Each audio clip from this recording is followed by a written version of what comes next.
June 2020, a company confessed it never had 1.9 billion euros. That's enough cash to buy a top European football club, twice over. It sat on the books for years. Auditors signed off, investors cheered. Then, in a single sentence, it vanished.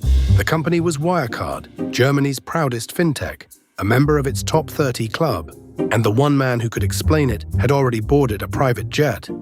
How does a company lose money it never had? Keep watching. File number 02. Pull the folder. Mind the dust. This is the story of money that never existed, and the people who swore it did.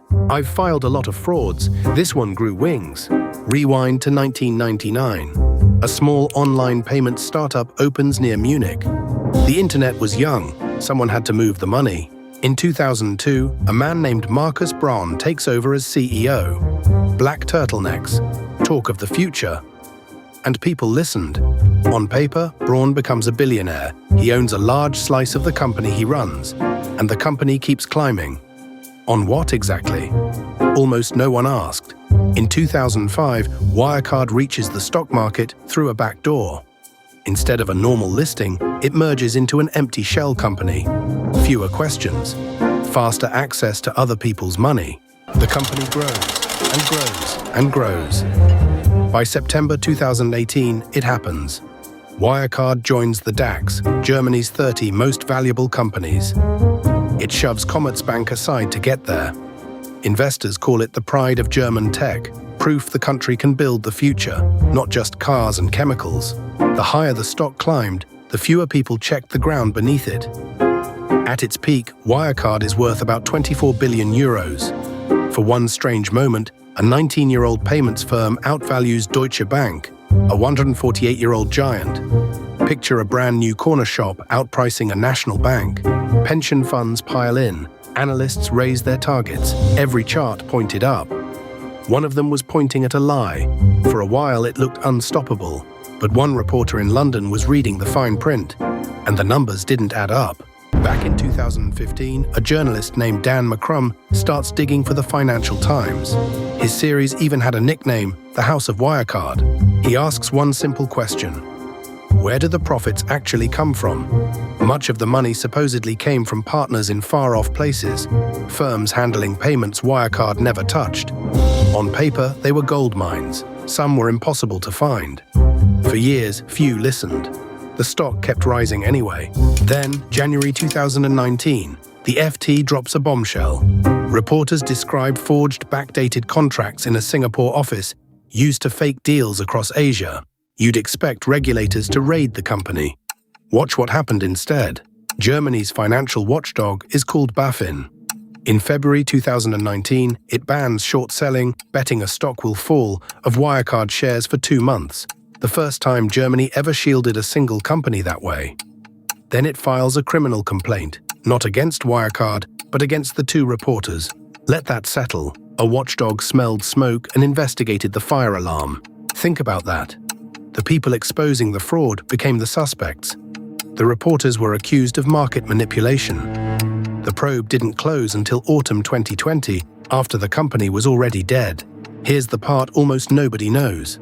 The evidence survived because of a mother.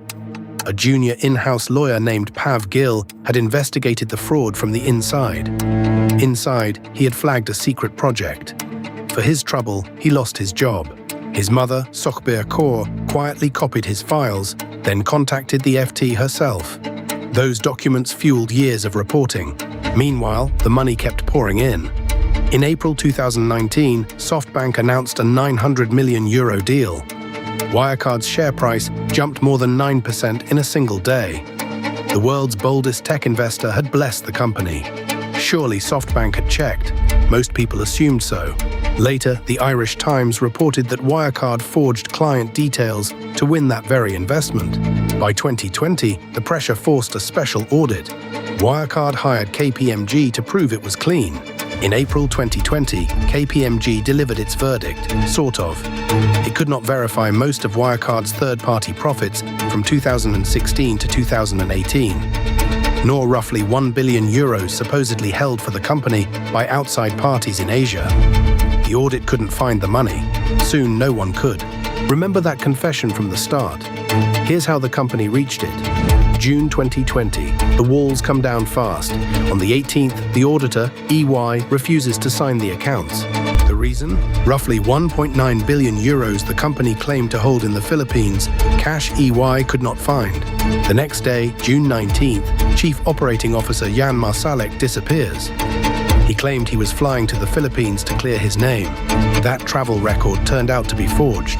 According to a joint investigation by Bellingcat, Der Spiegel, and The Insider, he actually flew by private jet to Minsk in Belarus. Then the Philippines spoke up. The central bank governor told reporters the money had never entered the country's financial system.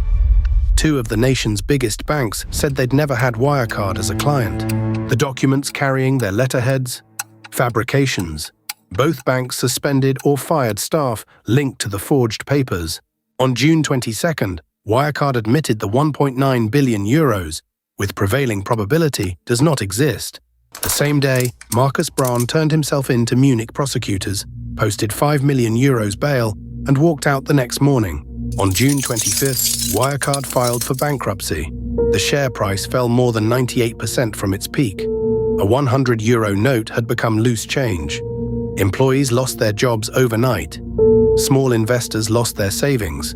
In July, prosecutors went further. They accused the company of a separate billion-euro fraud on its own lenders. A court revoked Braun's bail and sent him back to jail. Prosecutors allege Braun led a scheme to inflate the company. He rejects every charge. "I reject all the charges," he told the court. He blamed Marsalek. As of 2026, no final criminal verdict exists. Braun is presumed innocent. By 2026, he has spent more than 5 years behind bars, waiting, not convicted. Strangely, a civil court moved faster. In September 2024, it found Braun and 2 former directors liable for breach of duty, about 140 million euros. Liable in a civil court, while the criminal one still grinds on. EY said the fraud was elaborate and sophisticated, and even strong audits might miss it. Germany's audit watchdog disagreed. In 2024, it fined EY 500,000 euros and called parts of the work grossly negligent. And the man with all the answers was still missing. But he hadn't been idle. Here's where the fraud file turns into something stranger. In 2024, a very different trial opened in London. 6 Bulgarian nationals stood accused of spying for Russia, surveillance, and plots to kidnap. In March 2025, a jury found all 6 guilty. In May 2025, the judge sentenced them to more than 50 years combined. All were motivated by money, the judge said. The judge added that at least one of them found the work exciting and glamorous, and prosecutors told the court who directed the ring. A fugitive Austrian businessman living in Moscow. His name was Jan Marsalek. The judge's remarks referenced his role as the network's handler. From a Munich office to a Moscow safe house, one man, one very long shadow. So here's the lesson, filed and stamped. A hole in the accounts is only as deep as the people who hide it. This one ran across a continent. Numbers on a page can hide a person, and a person can hide a war. The money never existed, the damage did. Braun sits in a cell, still unconvicted, still denying. Marsalek reportedly walks free in Moscow. Justice, it seems, moves slower than a private jet. That's the thing about a good fraud. It doesn't end when the money's gone. It just changes shape. Next file, a fortune built on a promise no one could keep. Until then, trust the footnotes.